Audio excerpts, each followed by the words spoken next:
Et bonjour à tous. Et bonjour. Et bonjour à toutes. Donc une petite vidéo très courte pour vous expliquer ce qui s'est passé dans l'harmonisation Aujourd'hui, aujourd'hui. lundi de Pâques, 14 ans après la découverte de la médecine symbolique, de quoi la vie a-t-elle parlé? Alors bien sûr du coronavirus, évidemment. Sujet d'actualité. Donc ça a commencé par présenter quelque chose qui tournait à côté du poteau des télécommunications, comme si les télécommunications, les communications avaient un petit bug. Et ça fait quelques semaines déjà qu'on en parle, des peurs, culpabilités, auxquelles on va rajouter Les croyances. les croyances. Ah oui.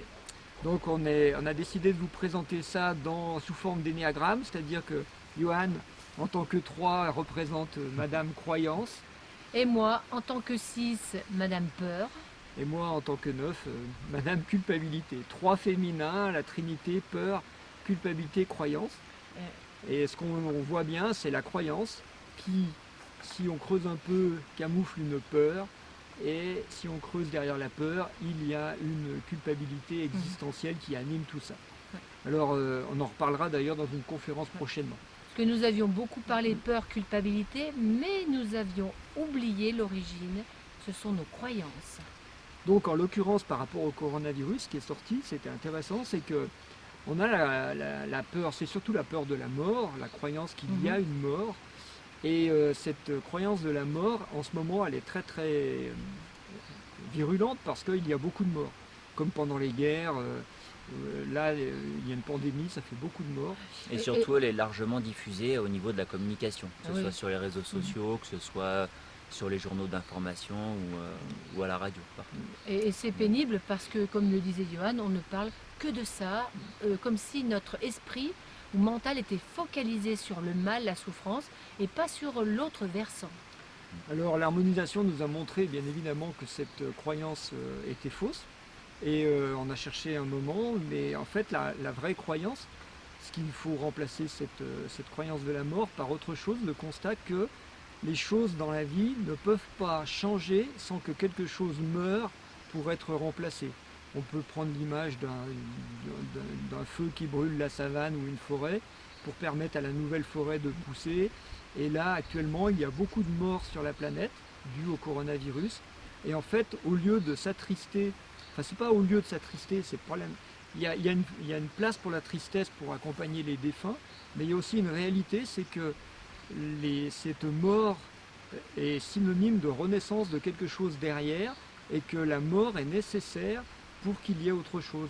On ne peut pas passer dans le système de la planète, de la vie, comme elle fonctionne, on ne peut pas passer d'un état à un autre état sans qu'il y ait quelque chose qui meurt, qui disparaisse. De la même manière qu'en nous, les cellules meurent à chaque instant pour que de nouvelles apparaissent.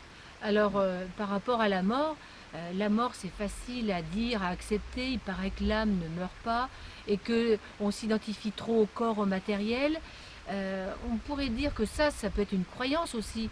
Mais aussi, on pourrait remarquer que l'arbre, en automne, perd ses feuilles, passe l'hiver en attente pour reverdir au printemps. Peut-être que l'âme, si on accepte de la voir comme un arbre qui ne périt pas mais qui grandit à chaque saison, peut-être qu'elle a les mêmes cycles et donc dans beaucoup de traditions on en parle et c'est peut-être là le problème de cette croyance qui nous fait croire que si on est dans l'incarnation, on va mourir, on s'accroche, on mange beaucoup, il nous faut beaucoup de choses pour survivre. Alors au-delà de cette croyance à remplacer par une autre, en fait, l'harmonisation nous a montré que en fait, la conscience qui se libère des corps des gens, c'est-à-dire quand quelqu'un meurt, il y a la forme de vie qui est à l'intérieur de la forme, va s'échapper. Et cette conscience qui s'échappe actuellement de beaucoup de personnes, puisqu'il y a beaucoup de morts, elle est disponible sur la planète pour être captée. Alors ça peut paraître un truc complètement fou, mais ça a déjà été dit par quelqu'un qui s'appelait Gurdjieff à l'époque de la guerre de 14-18, qui disait que comme il y avait des millions de morts, et qu'en fait il y avait beaucoup de conscience qui se libérait, et que cette conscience était comme une quantité énergétique que les vivants pouvaient capter pour pouvoir créer du nouveau derrière. Et quand on a émis cette idée-là, les baguettes nous ont tout de suite fait le signal qu'effectivement, ça allait nous permettre de rentrer dans notre intérieur, dans notre terrain. Mais avant cela, ça a pointé. Juste pour revenir sur ce que tu viens de dire, c'est intéressant parce que les baguettes tournaient devant nous à l'extérieur.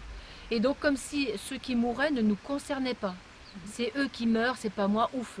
Alors que là, quand on a pris conscience de ce que vient de dire Gilles, qu'on est tous reliés, que ce qu'ils ont vécu nous appartient aussi, en fait les baguettes nous ont inclus dans ce cercle pour qu'on fasse partie de la vie et que rien n'est séparé, c'est de la conscience personnelle aussi. Comme si on pouvait s'enrichir de cette conscience qui se libère.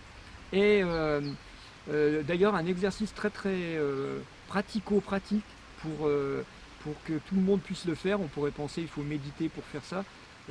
L'exercice de Qigong que l'on propose le matin, le Qigong de Jui, est excellent parce qu'il permet de capter l'énergie dans toutes les directions. Et on peut simplement faire cet exercice tous les matins en ayant l'intention de capter cette libération de conscience pour que l'on puisse s'en enrichir, et étape suivante de l'harmonisation pour qu'on puisse le redistribuer. Oui. C'était ça la suite.